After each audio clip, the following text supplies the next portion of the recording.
നമസ്കാരം, എല്ലാവർക്കും സമയം മലയാളത്തിലേക്ക് സ്വാഗതം. ഞാൻ അജിന്യ. ആഘോഷവേളകളിൽ മധുരത്തിനായി കഴിക്കുന്ന ശർക്കര ചോറ് അല്പം കൂടി രുചികരമായ രീതിയിൽ തയ്യാറാക്കിയാലോ?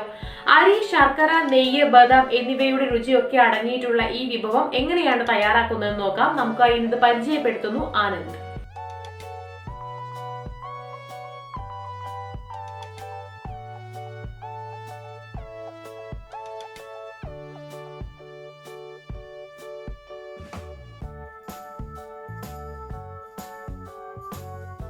ശർക്കര ചോറ് തയ്യാറാക്കാൻ വേണ്ട ചേരുവകൾ: വേവിച്ച 150 ഗ്രാം ചോറ്,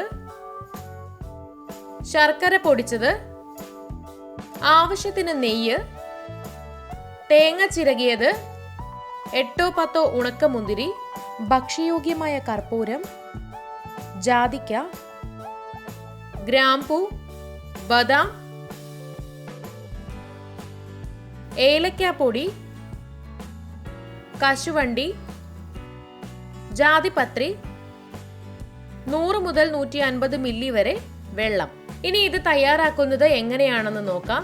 അതിനായിട്ട് ഒരു പാൻ ചൂടാക്കുക. ഇതിലേക്ക് ജാതിപത്രിയും ജാതിക്കാപ്പൊടിയും ചേർത്ത് ചെറുതായിട്ട് ചൂടാക്കിയെടുക്കാം.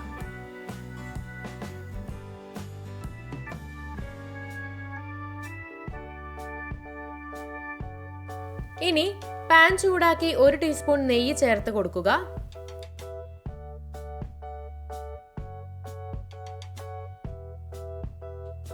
നെയ്യ് ഉരുകിയ ശേഷം ചട്ടിയിൽ ബദാം, കശുവണ്ടി, ഉണക്കമുന്തിരി എന്നിവ ചേർത്ത് വഴറ്റിയെടുക്കാം. എല്ലാ ചേരുവകളും നന്നായി ഇളക്കി കൊടുക്കണം. കുറഞ്ഞ തീയിൽ വേണം ഇളക്കാനായിട്ട്. ഇനി ശർക്കര പാനി നന്നായി തണുത്ത ശേഷം അരിച്ചെടുക്കാനായി മാറ്റാം. ഇനി ചട്ടിയിൽ 1 ടേബിൾ സ്പൂൺ നെയ്യ്, ഗ്രാമ്പൂ, ശർക്കര പാനി എന്നിവ ചേർത്ത് കൊടുക്കുക. വെള്ളം തിളയ്ക്കുമ്പോൾ ഇതിലേക്ക് ചോറ് ചേർത്ത് കൊടുക്കാം.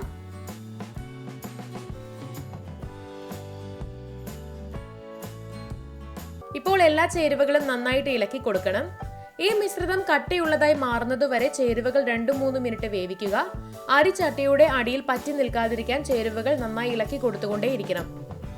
ചേരുവകൾ കട്ടിയാകാൻ തുടങ്ങുമ്പോഴേക്കും ഇതിലേക്ക് ജാതിപത്രിയും ജാതിക്കാപ്പൊടിയും ചേർക്കാം.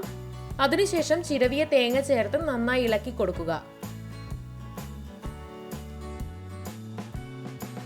ഇനി എല്ലാ ചേരുവകളും കുറഞ്ഞ തീയിൽ വേവിച്ച ശേഷം ഇതിലേക്ക് ബദാം, കശുവണ്ടി, ഉണക്കമുന്തിരി എന്നിവ ചേർത്ത് നന്നായി ഇളക്കുക. ഇതിലേക്ക് ഇനി ഭക്ഷ്യയോഗ്യമായ കർപ്പൂരം കൂടി ചേർത്ത് കൊടുക്കാം.